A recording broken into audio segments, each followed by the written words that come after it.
Actually, no, we didn't. Largely because we had no idea at the onset what these costs were going to be. So we made the choice to just sort of go product by product or choice by choice. And with every new choice we were making, we would evaluate the cost benefit. In the end, it turned out to be okay. And we told ourselves if there were things we couldn't afford now, we would budget for them next year. But ultimately, we ended up making the green choice, often regardless of the cost, because the benefit in demonstrating the commitment to our initiative far outweighed the cost behind it. Can you give us a specific example of a choice that you had to make when going green? One of the products that we always get for each production we do is a banner to hang outside of the building that advertises the show and hopefully attracts more foot traffic to the theater.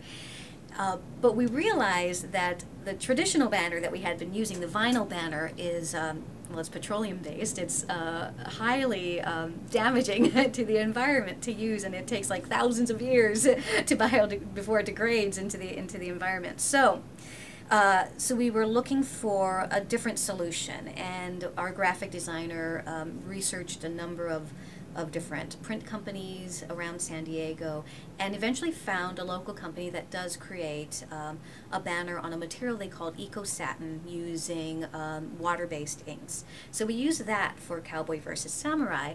It was a hard choice to make because that banner cost us about $455, whereas our traditional banner cost about $130. So it was a big price increase.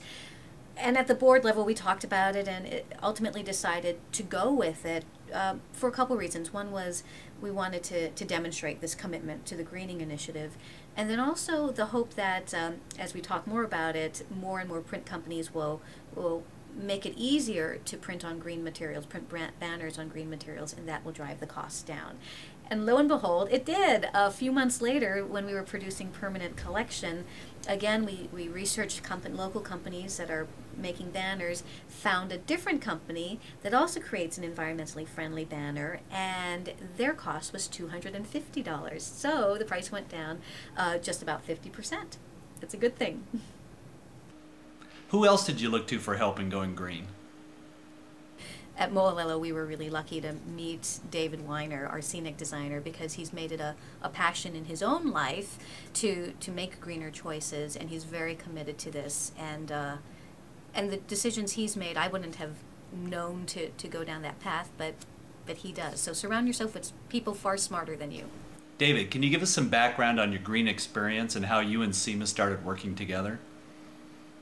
When I was first contacted by Seema, we didn't really know what was going on, but it turns out that we both were very green, trying to be very green about the way we proceed in our lives. And I had initiated several programs at UCSD, a clean wood recycling program. It was really very wasteful and I was really, it was just appalled the amount of wood that gets thrown away. And I initiated this program and found out that actually there's quite a resource for it, and it's a very valuable commodity. Anything that hasn't been painted can be recycled. I'm not exactly sure what they do with it, but they do recycle it, and it is a very, very valuable commodity.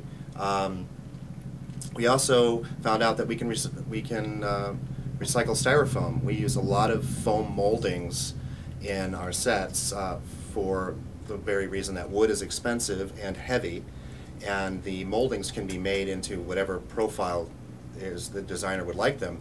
Unfortunately, it's styrofoam or polystyrene, and as you all know, that can be, that takes forever to break down.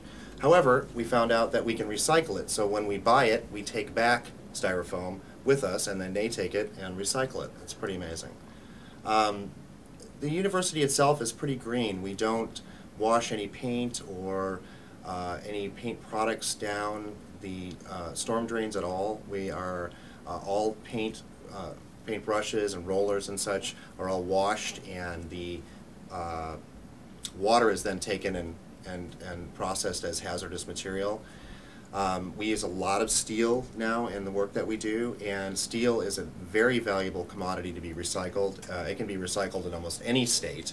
We also use aluminum a lot, and we're trying to get away from the wood products as much as we can. For one thing, they're expensive. The other thing is they really are not, once it's been painted, unless we can reuse it, it gets thrown away.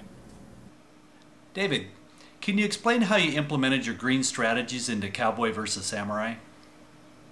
Well, when I started Cowboy versus Samurai, I immediately knew I was going to be reusing some scenery. I have the lucky access to scenery from the La Jolla Playhouse and UCSD, and I often reuse scenery by necessity, if nothing else. But I was able to,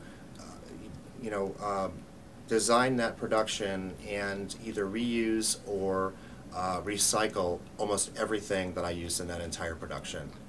So that was my, when I first went into that production, I also had the idea of using projections, which are inherently